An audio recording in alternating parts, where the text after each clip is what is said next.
Bismillahirrahmanirrahim. Assalamualaikum warahmatullahi wabarakatuh. Alhamdulillah, alhamdulillahirabbil alamin. Wassalatu wassalamu ala asyrofil anbiya'i wal mursalin wa ala alihi wa ashabihi ajma'in. Amma ba'd. Hadirin jemaah yang berbahagia, pertama-tama mari kita mengucapkan syukur kepada Allah Subhanahu wa taala atas limpahan rahmat dan daya-Nya sehingga pada malam hari ini kita masih sempat berkumpul berdiri guna melaksanakan salat isya secara berjamaah dan secara dilanjutkan dengan salat sunat tarawih secara berjamaah. Salam serta salam semoga tetap tercurahkan kepada Nabi Muhammad sallallahu alaihi wasallam yang diutus ini sebagai rahmat bagi alamin. Jadi jemaah yang berbahagia, insyaallah yang akan menyampaikan ceramah Nabi pada malam hari ini yaitu Al-Ustaz Dr. Haji Ahmad Khairul Ulum Hikmah, yaitu Al-Ustaz Dr. Haji Ahmad Khairul Ulum Hikmah dan Imam Taru Ustaz Abu Sumantri. Sebelum kita mendengarkan ceramah tadi, kami menyampaikan beberapa hal. Pertama, laporan keuangan dari Pihak Amal Ramadan tanggal 6 April 2023. Adapun saldo maksimal sebesar Rp6.052.000.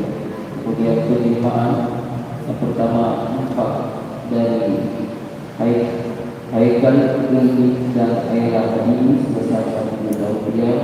Kemudian infak dari Ibu Haji Hamzah Nafi sebesar Rp200.000 dan isi kota infak malam 15 sebesar Rp885.000. Total penerimaan sebesar Rp285.000. Kemudian pengeluaran dengan jemaah malam 16 sebesar Rp400.000. Jadi saldo akhir sebesar Rp7.530.000. Kemudian penyampaian selanjutnya, kami dari Pihak Pengelola Zakat Masjid Kabupaten Makassar menerima dan menyalurkan zakat infak dan sedekah. Adapun besaran zakat fitrah yaitu 4 liter beras berolah, sedangkan dalam bentuk kedua kita sesuaikan dengan harga beras yang kita konsumsi. Adapun jenis beras kelas 1 yaitu Rp12.500 per liter. Kemudian jenis beras kelas 2 Rp11.000 dan jenis beras kelas 3 Rp9.000. Demikianlah penyampaian dari kami dan kepada Ustaz Dr. Haji Ahmad Khairul Ulum untuk menyampaikan prosesnya yang hormat kami persilakan.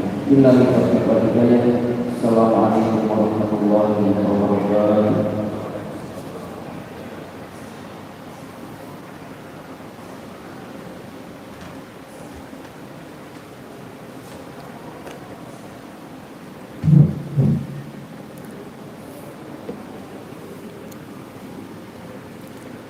Bismillahirrahmanirrahim. Assalamualaikum warahmatullahi wabarakatuh. Alhamdulillahirabbil alamin. Wassalatu wassalamu ala nabiyyina Muhammadin wa ala alihi washabihi ajma'in. Asyhadu an la ilaha illallah wa asyhadu anna Muhammadan abduhu wa rasuluh. Allahumma shalli ala Muhammad wa ala ali Muhammad kama shalaita ala Ibrahim wa ala ali Ibrahim innaka Hamidum Majid. Amma ba'd.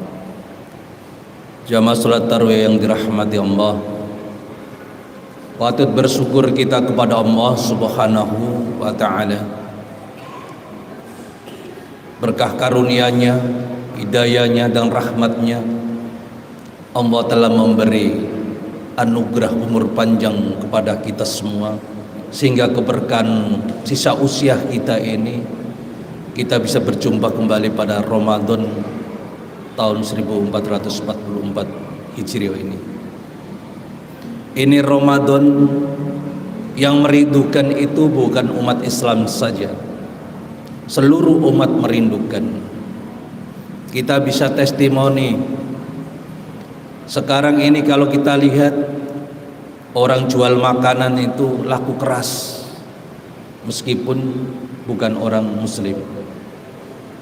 Jual ayam potong laku keras, jual pakaian pun laku keras.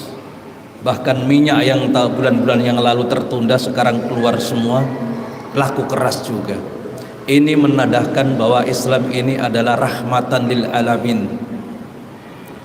Pertanyaannya, bagaimana pemeluknya? Apakah bisa enggak memegang rahmatan lil alamin itu? Jawabannya tentu harus bisa. Tidak boleh tidak bisa, harus bisa. Dan Ramadan ini mengapa ditunggu-tunggu sama seluruh umat manusia? Kalau non muslim tentu materinya pasti melimpah Ramadan ini. Umat Islam pun begitu, bukan materi saja, tapi lahir dan batin inilah yang dirindukan selama 1 tahun itu. Pada tahun yang lalu kita akhir Ramadan mungkin sama-sama berdoa, baik terpimpin maupun doa sendiri-sendiri. Dengan berdoa, Allahumma inna nas'aluka tawwil umurana wa balikna fi syahri Ramadanil qadimah. Ya Rabb, panjangkanlah umurku dan pertemukanlah kembali pada Ramadan tahun yang akan datang. Dan alhamdulillah kita ini sudah melaksanakan ibadah Ramadan yang ke-15 kali. Insya Allah malam ini yang ke-16 dan besok puasa pun yang ke-16. Namun saran saya, janganlah kita Ramadan itu kita lewatkan begitu saja. Kalau kita lewatkan begitu saja, kita pasti akan merugi. Apa ruginya? Pertama, Ramadan tahun akan datang belum tentu kita itu akan diridhoi oleh Allah untuk berjumpa kembali. Ini yang kita khawatirkan. Dan ini tidak ada jaminan sedikit pun. Bahkan Ramadan sampai selesai bulan ini, itu pun kita tidak ada jaminan sedikit pun. Kalau kita sanggup melaksanakan sampai Ramadan akhir bulan nanti ini, tidak bisa. Kecuali karena ridhonya Allah Subhanahu wa ta'ala. Nah, oleh karena itu Ramadan ini harus kita jaga baik-baik perilaku ibadahnya. Kalau sudah melaksanakan ibadah Ramadan, maka jaga lisan kita. Lisan kita ini harus dijaga. Jangan sampai kita berkata-kata yang membuat emosi atau membuat masalah, baik itu yang terpancing maupun kita yang membuat masalah. Ini harus dijaga baik-baik. Kalau kita tidak seperti itu, maka kualitas ibadah Ramadan kita pasti akan menurun kualitasnya. Pahalanya juga seperti itu. Mata kita pun harus dijaga. Jangan sampai mata kita ini waktu puasa Ramadan, mata kita itu melihat yang aneh-aneh, yang dilarang oleh agama kita. Jangan. Bahkan tidurnya orang puasa Ramadan ini sudah dianggap ibadah daripada matanya kelayapan kemana-mana. Itu lebih baik tidur. Tangan kita jangan sampai mengambil yang bukan hak kita sedang kita melaksanakan Ramadan. Jadi kalau bukan milik kita jangan sekali-kali ngambil. Jangan sekali-kali. Baik itu di dalam Ramadan maupun di luar Ramadan. Kaki kita pun harus terjaga. Kemana Ramadan ini selalu melangkah kaki kita. Tentu sarannya Ustadz harus perbanyaklah melangkah ini untuk menuju ke rumah Allah ini yang sudah paling indah diciptakan ini, untuk kita semua ditunggu di rumahnya Allah Subhanahu wa ta'ala agar mendapatkan maghfirahnya Allah Subhanahu wa ta'ala. Rasulullah SAW telah bersabda tentang Ramadan ini, penggalannya hadis yang diriwayatkan Bukhari dan Muslim, at-tahuru satrul iman, kesucian itu setengah dari iman. Maka kalau kita puasa Ramadan itu harus dijaga lahir dan batin suci, harus disucikan terus. Kalau Pak Wali Kota programnya an-nadhafatu minal iman, seperti para sahabat-sahabat dulu, yang artinya kebersihan itu setengah dari iman. Beda dengan Rasulullah kesucian itu setengah dari iman, yang artinya suci itu pasti bersih, tapi kalau bersih belum tentu suci. Maka yang perlu dijaga adalah hati nurani kita ini, harus betul-betul dijaga dengan sebaik-baik. Dan Ramadan ini sesuai sabdanya Rasulullah SAW pula, man shoma ramadhana iman waqtisaban ghufira lahu min dambihi ma taqaddama wa ma ta'akhkhar. Barang siapa yang berpuasa Ramadan itu betul-betul karena iman dan ikhlas karena Allah Subhanahu wa taala semata, tidak bukan karena orang lain, bukan karena mertua, bukan karena menantu, bukan karena siapa saja, ikhlas karena Allah Subhanahu wa taala, maka Allah akan mengampuni dosa-dosa kita yang lalu maupun yang akan datang. Ini kalau digambarkan begini Ramadan ini. Rata-rata kita punya kucing binatang. Kalau kita kasih ikan kering, pasti jawabannya kucing itu mau seperti itu. Pasti seperti itu. Begitu pula kalau Ramadan ini, kalau ditawarkan oleh Allah, siapa yang mau masuk surga, pasti semua mau seperti itu. Siapa yang mau diampuni dosanya, pasti jawabannya mau seperti itu. Tapi masalahnya Ramadan ini bukan seperti kucing itu tadi. Ramadan membutuhkan perilaku kita yang harus kita lakukan dengan sebaik-baiknya waktu puasa ini. Bahkan Ramadan ini, Al-Kisah, malaikat Jibril pernah berdoa dan Rasulullah sendiri yang mengaminkan. Jadi malaikat Jibril yang berdoa, Rasulullah yang mengaminkan. Kira-kira mustajabnya seperti apa itu kira-kira? Doanya malaikat Jibril, ya Rabb, jangan kau terima ibadahnya puasa anak-anak yang durhaka kepada orang tuanya. Lah ini ibu-ibu, bapak-bapak, anak-anak kita ini harus kita jaga baik-baik. Termasuk kita ini juga termasuk anak-anak juga. Jangan sampai kita durhaka kepada kedua orang tua. Kalau kita ini tidak durhaka kepada orang tua, insya Allah anak kita pun akan ngikutin seperti itu. Dan selalu cara perilakunya itu menampakkan kesenangan yang luar biasa. Jajarannya adalah di dalam surat An-Nisa ayat 36, wa'budullaha wa la tusyriku bihi syai'an wa bil walidaini ihsana. Sembahlah Tuhanmu dan terhadap kedua orang tua kita harus berbuat baik.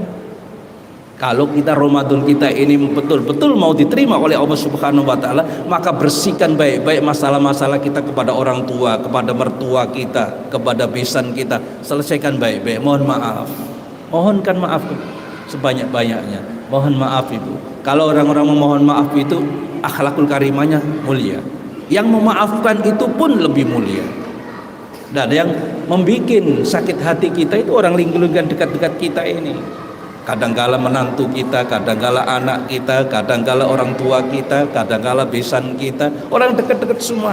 Nah, ini harus saling kita minta maaf kepada kedua orang tua agar puasa kita diterima oleh Allah Subhanahu wa taala. Dan yang selalu dihadirkan adalah dalam perilaku kehidupan kita sehari-hari, tulus hati, luhur budi yang sangat menyentuh di dalam hati sesamanya, maka itu akan yang sangat terasa, sangat luar biasa dahsyatnya. Dan anak-anakku juga seperti itu, harus seperti itu kepada orang tua, harus sopan santunnya dijaga dengan baik, tulus hati, luhur budi, dan yang sangat menyentuh di dalam sesama kita, maka kita akan disayangi di lingkungan kita, baik itu orang tua kita sendiri atau orang tua orang lain, ataupun di dalam lingkungan pengurus masjid ataupun para guru-guru kita. Itu harus dijaga dengan baik-baik. Jadi selain puasa kita diterima oleh Allah, perilaku kita akan menunjukkan akhlakul karimah yang dicontohkan oleh Rasulullah sallallahu alaihi wasallam. Yang kedua, doanya malaikat Jibril, ya Rabb, jangan kau terima puasanya istri-istri yang durhaka kepada suaminya. Lah ini ibu-ibu harus hati-hati tentang hal ini. Harus hati-hati. Kadang-kala kita ini sering bertengkar sama suami, tapi janganlah sekali-kali kita mendurhakai suami. Kadang-kala kita tidak cocok sama suami, tapi janganlah masalah itu semakin diperpanjang. Kadang-kala kita itu kurang ekonomi kita terhadap suami alias rezeki kita kurang, maka janganlah itu dijadikan emosi ataupun kita memuncak menjadi durhaka kepada suami. Ini Al-Kisah pun pernah terjadi. Seorang istri karena taat kepada suaminya, Ketika suaminya mau pergi, bilang sama istrinya, ya istriku, jangan kemana-mana tanpa sepengetahuanku. Akhirnya istri namanya istri soleha. Mudah-mudahan kita sudah terbelajar di sini. Ketika itu dikabari kedua orang tuanya, bapaknya itu sakit keras. Dikabari anaknya yang perempuan itu bahwa bapakmu sakit keras, membutuhkan kedatangan. Tapi anak ini tidak mau datang karena mengingat apa yang disampaikan dan dipesan oleh suaminya. Tidak mau datang. Maaf, saya nggak bisa datang karena suamiku berpesan jangan mana. Sampai 3 kali sehingga bapaknya itu meninggal dunia. Itu pun belum datang kepada orang tuanya karena taatnya kepada suami, sehingga suaminya datang menyampaikan. Maka berangkatlah suami sama istri tadi ke orang tuanya yang meninggal itu. Ini orang tua adalah orang tuanya si istri itu tadi. Dan menurut sejarah bahwa orang tuanya itu masuk surga akibat anak yang solehah itu tadi. Nah, ini perlu disampaikan kepada istri-istri kita, istri-istri kita sampaikan kepada anak-anak kita, istri-istri kita pun harus bisa menjadi perilaku seperti itu agar kita di sisi Allah itu sangat mulia, dan di sisi suami pun akan menjadi banggaan karena menjadi seorang istri yang solehah. Yang ketiga, ya Allah, jangan kau terima puasanya orang yang selalu memutus silaturahim. Nah, ini untuk kita semua. Kadangkala kata ini sama teman ada sedikit kurang cocok, menjadi tenggang rasa. Sesama orang tua menjadi tenggang rasa, sama saudara kita tenggang rasa. Nah, ini harus kita selesaikan semua. Mumpung Ramadan ini belum selesai, selesaikan. Mohon maaf lah, tidak usah nunggu hari raya nanti. Sekarang kan kebiasaan keberadaban kita nanti hari raya baru saling minta maaf memaafkan, terlambat. Sekarang ini karena kita sedang melaksanakan ibadah puasa Ramadan. Kalau Idul Fitri nanti sudah selesai Ramadannya. Kita ini kan takutnya puasa kita ini tidak diterima oleh Allah Subhanahu wa taala.